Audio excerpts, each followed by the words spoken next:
Good morning दोस्तों। तो आज के इंस्टीट्यूट में आपका स्वागत है। हमारा जो कंपाउंड इंटरेस्ट वाला चक्रवृद्धि ब्याज वाला टॉपिक चल रहा था, हमने उसके 3 वीडियो आपको अपलोड कर दिए। आज हम चौथा वीडियो लेकर आपके सामने उपस्थित हैं। अगर हमारा वीडियो आपको पसंद आ रहा है तो अपने दोस्तों को शेयर कीजिए। देखो, हम लोग कम समय में ज़्यादा से ज़्यादा क्वेश्चन कर लिए। बहुत से बच्चे इस प्रकार से कमेंट्स कर रहे थे कि आप सर मजाक नहीं करते हैं। मजाक का ना मतलब हो कि आप लोगों को पढ़ाई पे ध्यान देना, क्यों हमें एग्जाम में फाइट करना है, उसके अकॉर्डिंग तैयारी करनी है। तो इस चीज़ का विशेष कर ध्यान रखें दोस्तों कि हमें एग्जाम के अकॉर्डिंग जो क्वेश्चंस बन के एग्जाम में आते हैं उनको किस प्रकार से हमें करना है, जल्दी से उनको करना है, फॉर्मूले बेस के क्वेश्चन से बिना फॉर्मूले के, उन सारी चीज़ों को हम ध्यान रखते हुए इस प्रकार के वीडियो अपलोड करते हैं। तो आप लोग इन वीडियो को अपने एक बार जरूर देखिए, अपने दोस्तों को भी जरूर, आपको एग्जाम में बहुत ज़्यादा बेनिफिट इसका मिलेगा। तो देखिए, हम क्वेश्चन को करने वाले स्टार्ट में हमारा जो क्वेश्चन है किस्तों से संबंधित है।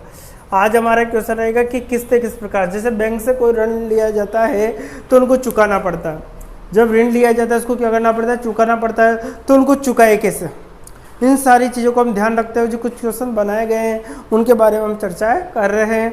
हमारा जो फर्स्ट क्वेश्चन है कि एक आदमी है जो 10% चक्रवृद्धि ब्याज की दर पर 21,000 रुपये का ऋण लेता है। वो हर वर्ष के अंत में उसे बराबर किस्तें देनी पड़ेगी यदि ऋण का भुगतान 2 वर्ष में करना है। मतलब टोटल उसने 25,000 रुपये कितने लिए, 21,000 रुपये का ऋण लिया। किस हिसाब से लिया, 10% के ब्याज की दर से लिया गया। अब उसको टोटल रुपये आपको उसको देना पड़ेगा, अर्थात बैंक में उसको जमा करना है। तो उसकी किस्त कितने रुपए की आएगी, अर्थात किस्तों पर आधारित जो क्वेश्चन था।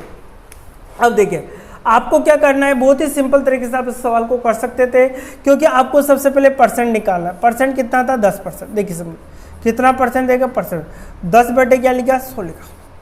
10 बटे क्या लिख दिया, 100।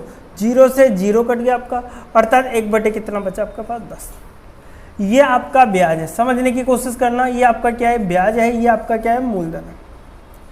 ये आपका क्या है, मूलधन है। ये आपका क्या है, ब्याज है। ये क्या है, आपका मूलधन। अब देखो, हमें लिया कितना था, 10 रुपये हमने लिया, लेकिन देना कितना पड़ेगा, 1 रुपये ब्याज देना पड़ेगा। अर्थात इससे हमें एक निष्कर्ष निकालते, 11 बटे क्या लिख दूं मैं, 10। अर्थात ये आपका क्या बन गया, मिश्रधन। और ये क्या है, आपका मूलधन है। ये आपका मिश्रधन बन गया और ये आपका क्या बन गया, मूलधन। अर्थात इससे क्या निष्कर्ष निकला कि 10 रुपये अगर आपने लिए हैं तो कितने रुपए चुकाने पड़ रहे हैं, मैंने 11 रुपये चुकाने पड़ रहे हैं।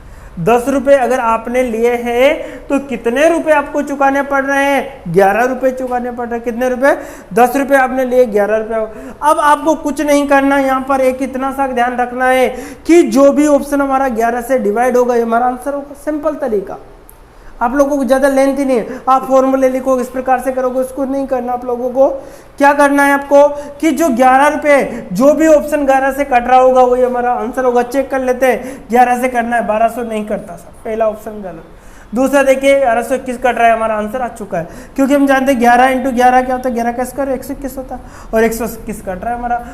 और देख लीजिए, चेक कर लीजिए, 11 से ये वाला कट रहा है क्या, नहीं कट रहा, ये भी नहीं होगा, ये भी नहीं होगा। तो हमारा आंसर क्या आ चुका है, 12,100 रुपये आपका ब्याज के रूप में। अर्थात एक किस्त कितने की आएगी, 12,100 रुपये की आपकी किस्त है। तो बहुत ही सिंपल तरह से आप लोगों को करना है, ठीक है। बहुत से बच्चे इसको कोडिंग करते हैं, बहुत से फॉर्मूले बेस पे करेंगे, तो आपको ऐसा नहीं करना। आपको इस क्वेश्चन को करने का जो तरीका है, सबसे बेस्ट कॉन्सेप्ट मैंने आपको बताया है। सबसे पहले आप इसको दर को पकड़िए। दर जैसे आपको इस प्रकार से दर को पकड़ने पर उसका कॉन्सेप्ट बनाइए कि आपको मूलधन कितना दे रखा है, आपका ब्याज कितना दे रखा है, इंपॉर्टेंट बातें होती। तो इस प्रकार से हमारा क्वेश्चन कंप्लीट हो जाता है कि इसका जो ऑप्शन कटेगा वही हमारा क्या होगा, आंसर होगा। कि ऑप्शन देखिए, हमारे ए ऑप्शन में था 12,000 था, बी में था आपका 21, ठीक है, सी में आपका था 12,200 था, 12,000 था, और 12,200 सॉरी, और इसके प्रकार से कितना था, 12,300। ये आपके ऑप्शन थे। अब देखो, ये वाला नहीं कट रहा था तो गलत होगा, ये वाला आपका 11 से कट रहा था इसलिए आंसर ये होगा, ये भी नहीं होगा, ये भी होगा। ओनली फॉर आपसे कहे कि 12 से जो 11 से संख्या कटेगी वो हमारा क्या हो जाएगी, आंसर, ठीक है। नेक्स्ट क्वेश्चन फिर देखते हैं हम, क्वेश्चन नंबर 2 को ले लेते हैं। क्वेश्चन नंबर 2 क्या कह रहा है, क्वेश्चन नंबर 2 देखिए आप।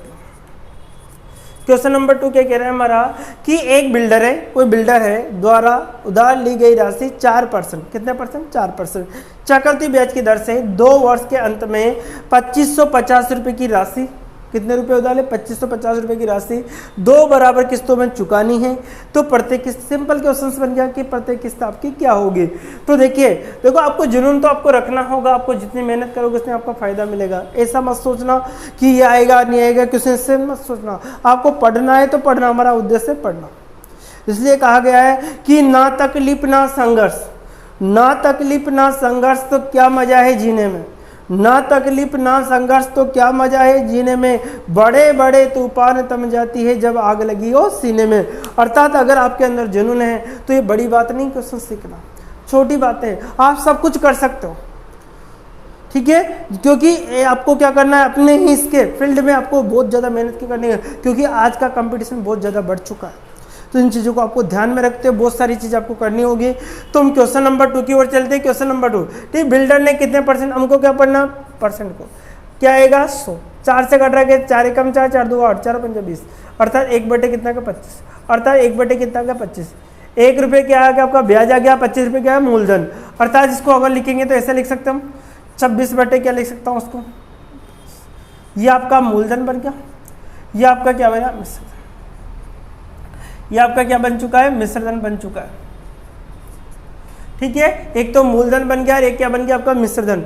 अर्थात आपने 25 रुपए लिए, दिए कितने 26, लिए कितने 25 रुपए, दिए कितने 26 रुपए। ऑप्शन देखिए आप 1352 था, बी में देखिए आप 1377 था, सी में देखिए 1275 था और डी में देखिए आप 1233। ये एग्जाम में आया हुआ क्वेश्चन से।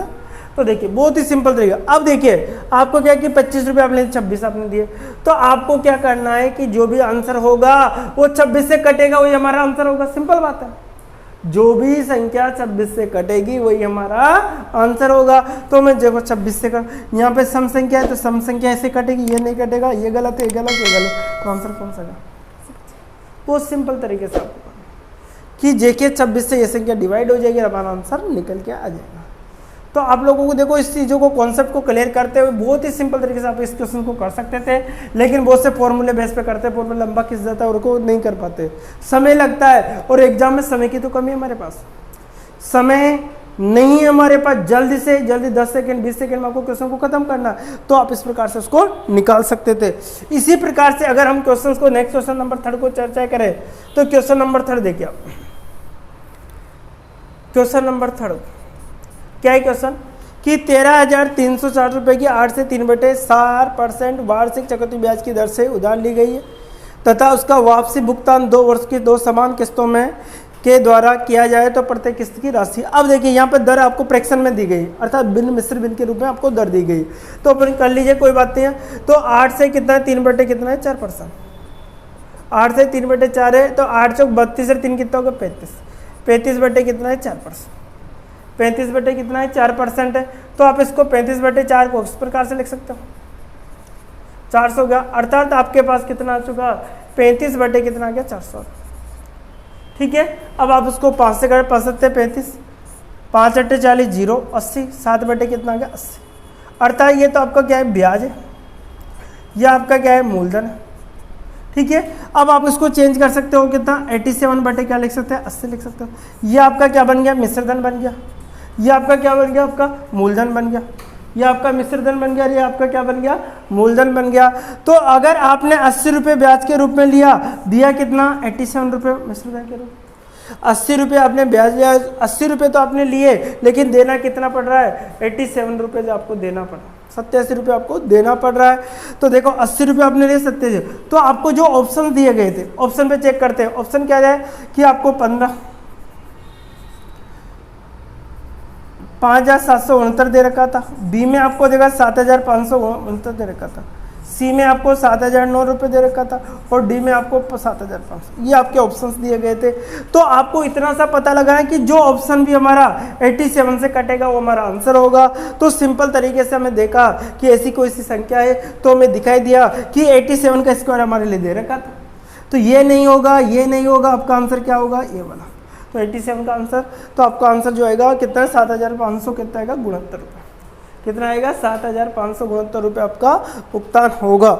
इस प्रकार से आपको किस्तों वाले क्वेश्चंस जल्दी से निकाल सकते हो, क्योंकि भिन्न को देखते आपको डरना नहीं है, इन सारे क्वेश्चनों को आप जल्दी से इस प्रकार से कर सकते थे। अब देखिए क्वेश्चन नंबर 4,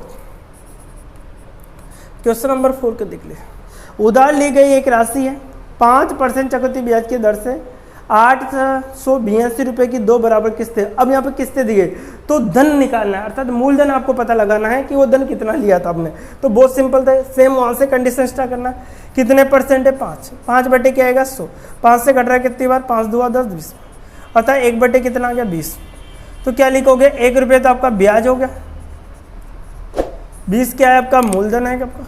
ठीक है, इसी प्रकार से क्या हुआ? 21 बटे क्या बनेगा? 20, अर्थात ये क्या आ गया? आपका मिश्र धन बन गया और ये आपका क्या बन गया? मूलधन। जब आपने 20 रुपये लिए, दिए कितने? 21। 20 रुपये लिए, दिए कितने? 21। लेकिन हमसे यहाँ पर प्रत्येक किस्त तो उसने दे रखी है, इस बार हमसे मूलधन पूछा है। तो आप लोगों को क्या करना होगा? बहुत सिंपल तरीके से मैं आपको कि जो संख्या आपका मिश्र धन है उसी को आप जो बाद वाला की संख्या है उसी से समान संख्या से मल्टीप्लाई कर दो, इसको भी समान संख्या से मल्टीप्लाई कर दो। जो यहाँ पर मल्टी यहाँ पे अब कितना आएगा? 0 2 और 4। यहाँ पर कितना आएगा? 441। कितना आएगा? 441। तो ये तो आपका क्या था कि आपका मिश्र धन था जो आपने ब्याज से दिया हमसे, तो क्योंकि उधार लिया गया धन बताओ कितने रुपए लिए थे। तो यहाँ पर तो कितना है आपका? 820 रुपये। तो हमें 800 कितना 41 है, तो इससे पर चेक कर लीजिए आप कितना लिया था आपको। तो 841 के अकॉर्डिंग इसको अगर 2 से गुणा करता हूँ तो कितना? 800 क्या 82 बनता है। अब 12 किस्त बन चुकी है यहाँ पर, देखिए आप। ठीक है, तो जब इसको भी मैं किससे करना होगा? 2 से। जो गुणा यहाँ होगा वो यहाँ होगा, तो 800 कितना आएगा? 40। अर्थात एक किस्त आपको जो 882 रुपये तो ब्याज देना पड़ रहा था, इसके अगर मूलधन ये था। तो हमसे पूछा है कि वो मूलधन, तो ये तो एक किस्त का है हमारे पास, कितनी किस्तों की जरूरत है? 2 किस्तों की। तो इसको मूलधन को किससे गुणा कर दोगे? 2 से। तो कितना आएगा? 1680। कितना आएगा? 1680 आपका आंसर होगा। तो इस प्रकार का जो क्वेश्चन रहेगा 1680 ऑप्शन में दे देगा, तो इसको करेक्शन कर लीजिए 1680 यहाँ पर कर लीजिए ताकि आपका सही हो जाएगा क्वेश्चन। तो इस प्रकार का जो क्वेश्चन रहेगा आपका आंसर क्या होगा? 1680 रुपये आपका आंसर हो जाएगा। ठीक है, कितना दे रखा था इसका? 0 200 400 कितना है? 0 420 हो गया, 840 हुए तो 1680 आएगा। ठीक है, तो इस प्रकार के जो क्वेश्चन है उसको आपको निकाल सकते थे। एक लास्ट क्वेश्चन हमारे पास बच रहा है, उसको भी हम देख लेते। Question number 5। देखिए साहब, क्वेश्चन नंबर 5 कितने परसेंट दे रखे इधर? यहाँ पे 20%। 20 बटे क्या करोगे? 100 5 बार कट गया, 1 बटे 5 आ गया, अर्थात 6 बटे कितना लिख दो? 5। ये आपका मिश्र धन हो गया, ये आपका मूलधन हो गया। ठीक है, अब देखो 20% वार्षिक ब्याज से 550 रुपये का ऋण ले, 2 बराबर समान किस्तों में दे रखा है। तो प्रत्येक किस्त यहाँ भी किस्त निकालनी, सिंपल तरीके से आपको निकालना है। अब देखो लिए कितने? 5 रुपये, दिए कितने? 6। लिए कितने? 5 रुपये, दिए कितने? 6 रुपये। जो भी ऑप्शन आपसे 6 से कटेगा वही तो आंसर होगा। तो देखिए 6 से तो ओनली पर 360 ही कट रहा है ना, आपका आंसर आ चुका है। तो जो भी ऑप्शन होगा आपका, जो भी कितने 400 था, बी में आपका 360 था, सी में आपका 380 था और डी में आपका 400 था। तो कितना होगा? 380 आपका 6 से कटा था, इसलिए आंसर कितना होगा? 360 रुपये आपका आंसर होगा। ठीक है, तो इस प्रकार से हमने किस्तों से संबंधित क्वेश्चनों के बारे में चर्चा की है। इसको आप लेंथी समझते तो बहुत हार्ड समझते हो, आपने सिंपल तरीके से मैंने आपको बता दिया। अगर मूलधन निकालेगा तो क्या करना है आपको, प्रत्येक किस्त की संख्या निकालने तो क्या करनी है। ठीक है, अगर हमारा वीडियो आपको पसंद आ रहा है तो अपने दोस्तों को ज़्यादा से ज़्यादा शेयर कीजिए। Okay, bye bye, take care.